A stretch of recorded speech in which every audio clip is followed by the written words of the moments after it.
On this episode of The Best, what's the best way to be seen as the best in what you do? Let's take a look at that one.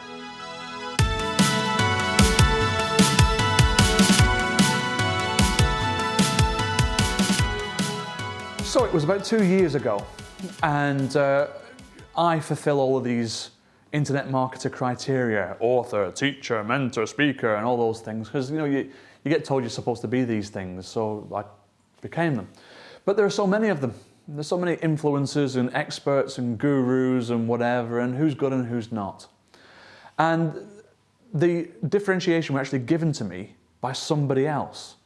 What happened was there was a show that was being put on for accountants, and the organisers of the show came to me and said, "Look, Martin, we're putting the show on this date. We're about 8 months out from the show at this point, and we really want to think about subject matter. On the agenda, what are the issues we should really talk about this year?" And I just reeled off what I thought was current off the top of my head. I said, "Well, really, we should be talking about," and I just listed them. And they listened on the call and they went, "Oh, that's great. You couldn't put that in an email to us, could you?" I said, "Oh, sure, no problem." So I did. And then a week or so went by, probably a couple of weeks went by, and I got another call. And they said, "Martin, this agenda and these subjects, who would be the best speakers for each of these?" And I didn't even think of twice. I thought, well, for that subject, it would be so-and-so. For that, you want to get them in. For that, it's me. I'm the best one there. And I just named all the speakers. And they said, "You wouldn't happen to be able to introduce us to all these people, would you?" I'm like, "Yeah, all right, fine. And so I did. And then 2 or 3 weeks passed beyond that, and a phone call came in from the third time from the organisers, who said, "Martin, exhibitors, who would exhibit a conference like this?" I said, "Well, your audience is practitioners in firms of this size, so you would go with," and I started naming some vendors to the profession. And you know what they said, don't you? They said, "You couldn't open the doors for these sorts of conversations, could you?" "Yeah, all right, yep." And so it became a little bit of a mick take, as we would say in the UK at this point, but I didn't have to wait long for the payoff. Because after that was done, I didn't hear anything from the organisers at that point, until about 2 months away from the show. And a friend of mine called me and said, "Knowledge partner, huh?" And I went, "What? Huh?" He said, "You, knowledge partner, very nice, very good. No one else has got that." And I said, What do you mean? What are you talking about?" He said, "You, the official knowledge partner of this particular conference." I went, "You've got me. I have no idea. There's only one person in this conversation and it's not me." And they said, "You haven't seen it, have you?" I said, "Seen what?" And they gave me the website, and the event website had my name and my logo at the very top, saying Martin Bissett. And if you've seen any other episodes, not Malcolm Bishop, Martin Bissett is the official knowledge partner of the 2018, it was, event. And I thought, knowledge partner. And the reason they come up with it is because whenever they'd ask me a question, I'd had the answer.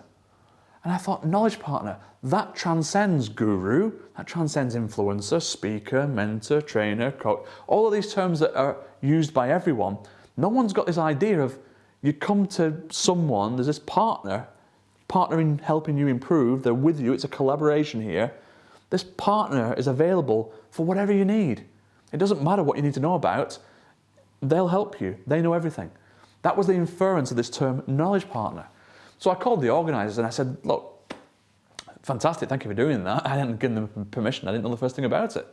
I said, "Thank you very much. Do you mind if I steal that phrase, knowledge partner?" They said, "Oh, be our guest. That's your pay." And so I did. And so we put it on LinkedIn and we put it on the website, and all of a sudden it grew. This phrase actually caught fire. People remembered it, knowledge partner. They didn't really know too much about what it meant. They didn't really knew what the connotation was, but they got this idea.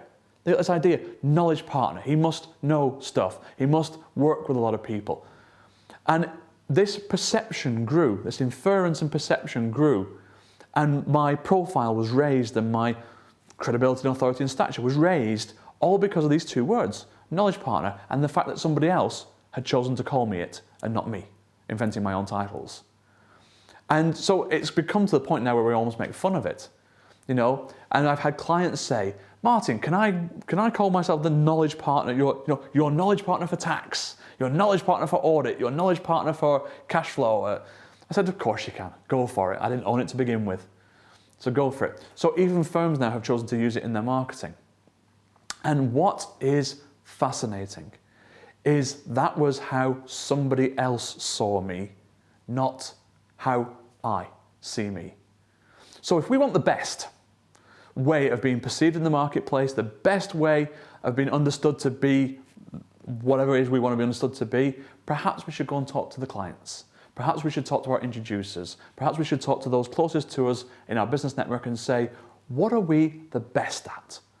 Why do you refer business to us?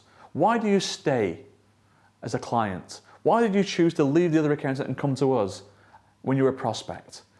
Why are we the best for you? And then listen to what they say, and you never know, you might have just found your differentiation for all of your marketing from then on. That's the best way to be perceived as the best in what you do. If you want some help with that, click the link below and we'll get the conversation started right away. Until then, I'll see you on the next episode. Bye for now.